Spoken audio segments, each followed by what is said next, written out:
오늘은 우리나라에서 전설처럼 전해져 내려오는 토종 괴물에 대한 이야기를 해볼까 합니다.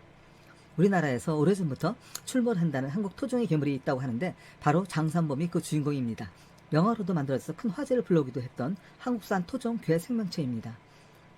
외국에서 종종 괴물이나 괴 생명체가 출몰했다는 이야기들이 심심치 않게 전해지고 있는데요. 미국에는 빅풋이란 괴물이 있고 동남아시아에는 사스쿼치가 있으며 히말라야 산맥에는 서리인이라는 괴물이 있는 것처럼 우리나라에는 토종 괴물이라고 할 수 있는 장산범이 전해지고 있습니다. 장산범은 부산 해운대에 있는 장산이나 소백산맥 일대에서 자주 출몰한다는 괴 생물체로서 1990년대 장산범을 목격했다는 목격담들이 계속 흘러나오고 있어서 사람들 사이에 장산범이 실제로 존재하는지 여부에 대한 논쟁이 치열하게 전개되고 있습니다. 부산 해운대 근처에 있는 장산에 등산을 올라갔던 몇몇의 사람들이 갑자기 나타난 하얀색 털복숭이 형태의 괴물을 목격한 적이 있었고, 그 모습이 마치 호랑이 비슷한 모습을 하고 있는데다 몸 전체가 온통 하얀색 털로 덮여 있다고 해서 그 괴 생물에게 장산범이라는 이름이 붙여지게 된 것이지요. 현지 사람들은 장산범을 다른 말로 와우라고도 부른답니다. 우리나라에서 장산범이 처음 목격된 것은 1990년대 초반부터라고 하는데요. 특히 경상남도 부산 해운대를 비롯해서 한반도 남서부 지역에서 장산범이 자주 목격되었다고 하며 2000년대 이후에도 그 목격담이 계속 이어지고 있어서 장산범은 20세기형 우리나라의 토종 괴물이라고 할 수 있습니다. 그리고 2000년대 이후에는 장산범은 해운대와 소백산맥을 넘어서 강원도와 경기도, 인천 등 우리나라의 전국에서 목격담이 흘러나오고 있어서 이제 장산범은 한 지역을 넘어서는 전국구 괴물이 되고 있습니다. 이렇게 많은 사람들에게서 목격되고 있는 장산범은 어떻게 생긴 생물일까요? 장산범은 온몸이 온통 하얀색의 털로 둘러싸여 있고 푸른색의 빛을 발광하는 커다란 눈을 갖고 있으며 얼굴은 사납게 일그러져 있는 등 흉측하고 무서운 얼굴을 하고 있어서 이 괴물을 처음 본 사람은 그 외모에 수사치게 놀라고 두려움에 벌벌 떨게 된다고 합니다. 장산범을 멀리서 보았을 경우에는 흰털이 풍성한 호랑이처럼 보여서 한때 장산범을 백호라고 오해한 적도 있습니다. 그런데 호랑이는 이미 1920년대에 사라지고 멸종된 상태이기 때문에 이 괴물이 호랑이일 수는 없고, 장산범은 네 발로 날렵하게 기어다니는 흰털 복숭이 모습을 한 우리나라의 신종괴 생물이라고 할 수 있습니다. 장산범은 주로 사람이 혼자서 깊은 숲속에 들어갔을 때 삑삑, 쌕쌕 하는 마치 시냇물이 흐르는 듯한 소리를 내면서 그 사람을 홀린다고 합니다. 사람이 깊은 숲속에서 길을 잃고 헤매고 있을 때 갑자기 장산범이 나타나서 요상한 소리를 내면서 그 사람을 홀리고 유혹해서 어디론가 끌고 가서는 결국에는 그 사람을 잔인하게 죽인다는 아주 공포스럽고 섬찟한 괴물입니다. 그럼 여태까지 여러 사람들이 보았다는 장산범 목격담을 소개해드리겠습니다. 현재 많은 사람들 사이에는 우리나라의 토종괴물 장산범이 실제로 존재하는지에 대한 관심이 크게 증폭되고 있습니다. 정말 장산범이 우리나라에 실존하는 괴 생물체인지를 알아보기 위해서는 먼저 장산범에 대한 목격담을 살펴볼 필요가 있습니다.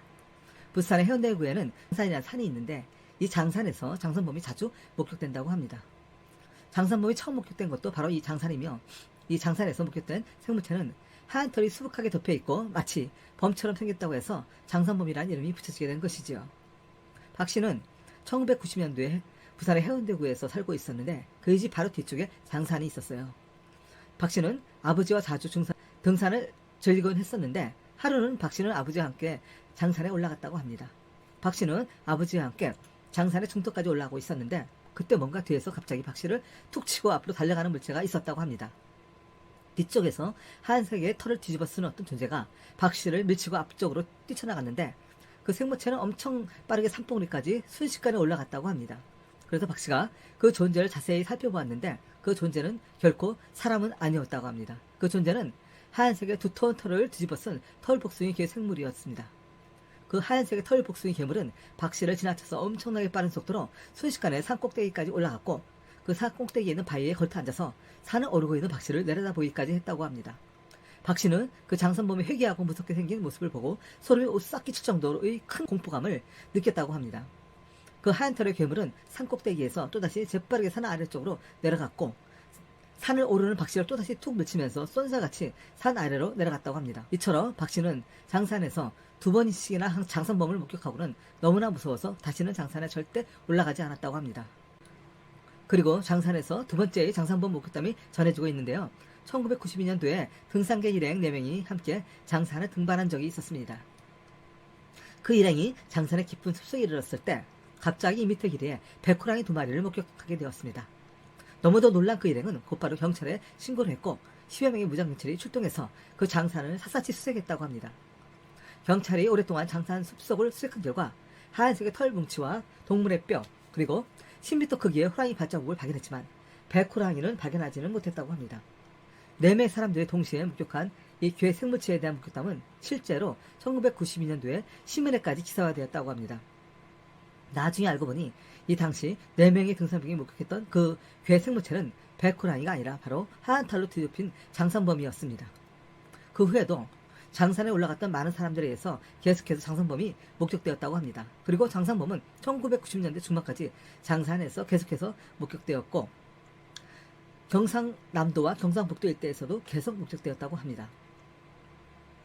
그리고 2000년대 이후에도 또다시 장산범에 대한 목격담이 흘러나왔습니다. 2000년대에는 장산을 넘어서 부산과 김해, 양산, 김천 등 경상남도와 소백산 일대에서 장산범을 목격한 목격담이 흘러나왔고 이 시기에 장산범 목격담은 전국 여러 곳에서 흘러나왔습니다. 2004년도에 소백산에 등산을 갔던 김씨도 우연히 장산범을 목격했다고 합니다. 김씨는 혼자서 하루 종일 험악한 소백산 숲속을 올라가고 있었습니다. 너무도 험준한 소백산을 오르느라 몹시도 목이 말랐던 김씨는 혼자서 어디 물이 없나 하고 중얼거렸는데요. 그때 갑자기 숲속 언덕 쪽에서 졸졸졸 하는 신음물 소리가 들려왔습니다. 너무도 목이 말랐던 김씨는 신음물 소리가 나는 그 언덕 쪽으로 쏜살같이 달려가서 신음물을 찾아보았지만 신음물 소리는 계속 나는데도 불구하고 신음물은 그 어디에도 없었습니다. 그리고 김씨가 그 언덕에 있는 바위 옆으로 가자 아주 괴상하게 생긴 하얀색 털 복숭이의 괴 생물이 자신을 노려보고 있었습니다. 김씨가 들었던 신음물 소리는 바로 그 하얀 털을 뒤덮인 괴 생물체가 낸 소리라고 합니다. 그때 김씨가 보았던 그 생물은 온몸이 온통 하얀 털로 뒤덮여 있었고 4발로 땅을 딛고 있는 3m 길이의 괴물이었는데 얼굴은 무섭게 일그려 있어서 마치 괴물처럼 생겼다고 합니다. 이 정체의 불명의 하얀 털복숭이 괴물이 산속을 헤매면서 목말라 하는 김씨에게 신음물 소리를 내서 자신에게 오도록 유인을 했던 겁니다. 괴 생물체를 보고 소스라치게 놀랐던 김씨는 그대로 산 아래쪽으로 정신없이 도망쳤습니다. 산 아래로 돌아온 김씨는 마을 주민에게 자신이 만났던 그 생물체에 대한 이야기를 했는데 마을 주민들은 이미 그 생물에 대해 잘 알고 있었고 주민들은 그 생물을 장산범이라고 불렀다고 합니다. 그 마을에는 깊은 산속을 혼자서 헤매이는 사람이 있을 때는 장산범이 신의 소리 같은 요상한 소리를 내서 사람의 혼을 빼놓은 후 곧바로 그 사람을 유인해서 그 사람의 간을 빼먹는다는 소문이 파다하게 퍼져 있었습니다. 김씨는 평소에 등산을 무척 좋아했지만 장산범을 목격한 이후에는 절대로 그 소백산에는 오르지 않았다고 합니다. 이 마을에 전해져 내려오는 속설이 하나 있는데 한밤중에 첩첩 산속을 거닐 때에는 절대로 목이 마르다는 이야기를 하면 안 된다고 합니다. 만일 한밤중에 사람이 깊은 산속을 거니면서 목이 마르다고 이야기를 하면 어디선가 숨어있던 장산범이 그 소리를 듣고서 실험물 소리 같은 요상한 소리를 내서 그 사람을 꿰어서 그 사람의 혼을 빼놓고는 결국 그 사람을 유인해서 죽인다고 합니다. 2000년 6월 경북 구미시에서 중학생이었던 김모 씨는 학교 마당에서 빠르게 지나가는 장산범을 우연히 목격했다고 합니다. 그 당시에 김 씨는 학교 교실에서 수업을 받고 있었는데 오전 11시경 무심코 김 씨가 창밖을 내다보았을 때 무언가 하얀 물체가 학교 마당을 가로질러서 재빠르게 지나갔다고 합니다. 그 학교는 주변에 온통 산으로 둘러싸여 있었는데 김 씨가 무심결에 창문을 통해 학교 운동장을 바라보고 있었는데 갑자기 하얀 털로 둘러싸인 정체모를 괴 생물체가 운동장의 우측에서 좌측 쪽으로 엄청 빠른 속도로 지나갔다고 합니다. 학교 운동장은 엄청 빠른 속도로 지나갔던 그 괴 생물체는 김 씨가 있는 쪽을 한번 흘낏 쳐다보니 곧바로 바로 뒷산 쪽으로 아주 날아가는 듯 빠른 속도로 올라갔고 금방 시야에서 완전히 사라졌다고 합니다. 개나 고양이보다도 훨씬 더 빠른 속도로 스치듯이 지나가버린 그 괴 생물체는 온몸이 온통 새하얀색의 긴 털로 수북하게 덮여있는 4발 달린 괴 생물체였고 마치 학교 운동장을 날아가듯이 재빠르게 지나갔다고 합니다. 김씨가 그때 보았던 물체는 세상에서 한 번도 본 적이 없는 하얀색의 괴 생물체였는데 나중에 알아보니까 그때 보았던 생물체가 바로 장산범이었습니다.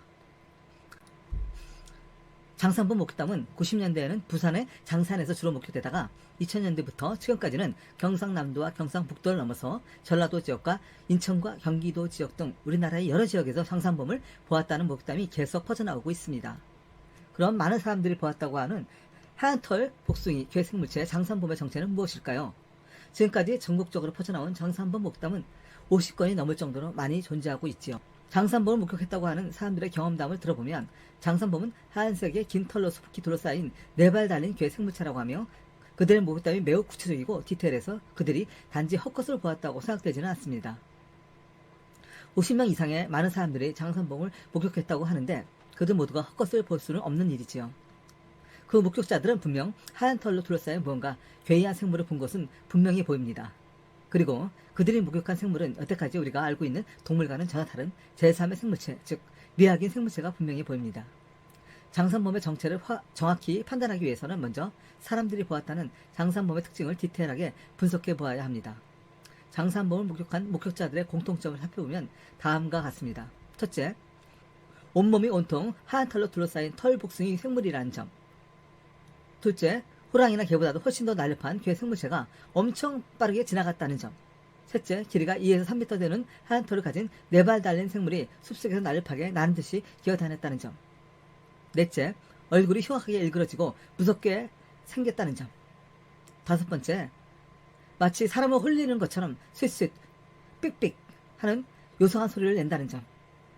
목격자들의 설명에 따르면 장산범은 위 5가지 특징을 갖고 있는데 과연 장산범은 실존하는 동물일까요? 아니면 상상 속의 생물일까요? 첫째, 장산범은 조선시대 때부터 깊은 산속에 살아왔던 괴수라는 설이 있습니다. 옛날 조선시대 때의 기록을 보면 장산범 비슷한 동물이 사서에 기록되어 있어서 눈길을 끌고 있습니다. 조선 왕조실록의 기록을 보면 영조시대에 한 괴수가 마을에 나타나서 주민들을 닥치는 대로 해치고 다녔다고 합니다. 평안도에 괴수가 나타났는데 호랑이의 앞발과 곰의 뒷발을 갖고 있는 괴수는 멧돼지의 코를 갖고 있으며 털색은 사냥의 하얀 털과 닮았다. 그 흉악한 괴수는 종종 사람들을 물어 죽여서 평안도에 큰 고민거리가 되고 있다. 그 괴수는 중호의 크기보다 더 컸다. 라고 영조실록에 기록되어 있습니다. 여기서 중호는 중간 크기 호랑이이므로 중호의 크기보다 더 컸다는 것은 보통 호랑이의 크기보다 더 컸다는 것을 뜻합니다. 마을에 갑자기 나타나서 사람들을 물어 죽인다는 이 괴수는 영조실록 외에도 다른 왕조실록에도 여러 차례 나온다고 합니다. 이 괴수에 대한 기록을 면밀히 살펴보면 지금의 장산범과 그 모습이 매우 흡사한 동물이라는 느낌이 드는데요. 호랑이의 앞발을 가졌다는 부분과 털색이 하얀색의 양털과 닮았다는 부분, 그리고 사람을 물고 해친다는 부분 등으로 미뤄 짐작해보면 이 괴수는 바로 지금의 장산범과 동일한 동물일 것으로 추정됩니다. 장산범이란 이름은 현대에 와서 붙여진 이름이지요. 조선시대에는 특별한 이름 없이 그냥 괴수라고 불리워졌는데 무고한 사람들을 마구 해치고 죽이기 때문에 괴성한 짐승이라는 뜻으로 그냥 괴수라고 불렀던 겁니다. 조선 왕조실록에 나올 정도로 역사적으로 실존했던 동물 괴수가 첩첩산속으로 들어가 살아남고 그 명맥을 이어와서 지금까지도 장산범으로 살아남은 것이 아닌가 합니다. 역사 기록에 나올 정도라면 괴수 즉 장산범은 실존하는 제3의 생물체라고 추정할 수 있으며 단지 아직까지 학자들에 의해 발견되지 않았기 때문에 미확인 생물체로 남아있는 동물이라고 판단됩니다. 둘째, 장산범은 사자탈의 원래 모델인 사내라는 설이 있습니다. 우리나라 전통 탈춤이나 풍물놀이에서 춤을 추는 사자탈을 볼 수 있습니다. 우리나라에서 아주 오래전부터 전해져 내려온 민속놀이인 사자탈의 모습이 지금의 장산범과 매우 닮았다는 것입니다. 크고 부리부리한 눈과 날카롭고 매섭게 생긴 얼굴, 날카로운 송곳니, 그리고 무엇보다도 새하얀색의 풍성한 털로 뒤덮인 커다란 몸매를 가진 사자탈은 누가 보더라도 지금의 장산범과 그 모습이 매우 똑같습니다. 사자탈은 우리나라에서 오래전부터 전해져 내려오는 상스러운 동물인 사내를 모델로 해서 만든 것이랍니다. 그리고 사자탈의 모델인 사내는 신라시대 때부터 기록에 존재하는 동물로서 악귀를 막아주는 힘이 세고 용맹한 동물이라고 합니다. 기록에 따르면 사내는 덩치가 크고 힘이 세고 매우 용맹해서 대나 늑대 같은 다른 동물들이 감히 덤비지 못하고 몹시 두려워했다고 합니다. 그러니까 사내는 우리나라 동물 중에서 최고로 강했던 맹수의 제왕 같은 존재감이었다고 합니다. 최치원의 시에도 나올 정도로 사내는 아주 오래전부터 우리나라에서 존재해왔던 토종맹수라고 할 수 있는데 근대에 와서는 인간들의 무분별한 산림처벌과 자연파괴로 인해서 사내가 거의 멸종된 것이 아닌가 합니다. 그렇지만 사내를 아직도 기억하는 일부 사람들에 의해서 사내는 아직도 사자탈 또는 궁중이나 사원의 조각품으로 그 모습이 그대로 남아있는 상서로운 동물이지요. 신라시대 때부터 존재했다고 하는 용맹하고 힘이 센 동물 사내의 후손들이 오랫동안 깊은 산악지역에 숨어 살면서 그 명맥을 계속 유지해왔고 오늘날에는 장산범으로 이어져 온 것이 아닌가 생각됩니다. 지금까지 부산의 장산과 여러 지역에서 목욕담이 많이 퍼지고 있는 장산범의 목욕담과 장산범의 실체에 대해서 살펴보았습니다. 장산범은 우리의 전통 동물인 사자탈의 모델인 사내의 후손이거나 그 비슷한 동물일 거라고 추정됩니다. 또는 장산범은 조선 왕조 실록의 기록에도 나오는 주민들을 해치고 다니는 공포의 사륙자 괴수의 후손일지도 모릅니다. 그런데 일각에서는 장산범은 사람들이 환상을 보고 인위적으로 지어낸 상상의 동물이라고 주장하기도 합니다. 한밤중에 산길을 걸어가다가 극도의 두려움 때문에 헛것을 본 사람이 마치 괴물을 본 것처럼 착각을 일으켰고 그것을 진짜처럼 각색해서 장산범 이야기를 퍼뜨렸다는 것이지요. 장산범이 사람들이 상상으로 만들어낸 허구의 동물인지 아니면 진짜 오래전부터 산속에 살아왔던 실존의 생명체인지 여부는 현재로서는 단언하기 힘듭니다. 언젠가는 장산범의 정확한 실체가 밝혀지는 날이 올 것이라고 기대합니다. 그리고 마지막으로 장산범을 피할 수 있는 방법이 있다고 해서 여기에 소개해볼까 합니다. 장산범은 특히 한밤중에 산길을 혼자 걸어가고 있는 사람을 노린다고 합니다. 그리고 장산범은 사람들이 많이 있는 것을 아주 싫어한다고 합니다. 그러니까 산악지역에 사는 분들은 가급적 한밤중에 혼자서 산길을 걸어 다니는 것을 삼가하는 것이 좋겠습니다. 또한 부득이하게 산길을 한밤중에 가실 때에는 여러 사람들과 함께 몰려다니는 것이 좋습니다. 장산범은 사람들이 많이 있는 것을 싫어하기 때문에 사람들이 많이 몰려있을 경우에는 장산범은 그냥 사람들을 지나쳐서 피해버린다고 합니다. 그리고 장산범은 머리털이 타는 냄새를 무척 싫어한다고 합니다. 지금까지 우리나라의 토종 괴 생물체 장산범에 대한 이야기를 소개해드렸습니다.